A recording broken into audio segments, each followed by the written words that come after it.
The National Weather Service in Upton has issued a tornado emergency for central Nassau County and western Suffolk County until 8 o'clock p.m.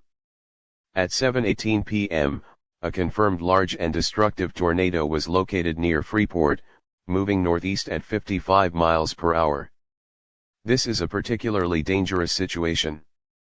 Radar and trained spotters confirm a tornado on the ground. Significant structural damage has already been reported. Areas in the path include Freeport, Hempstead, Uniondale, Garden City, Levittown, Hicksville, Westbury, Farmingdale, and Melville. If you are in these areas, take cover immediately.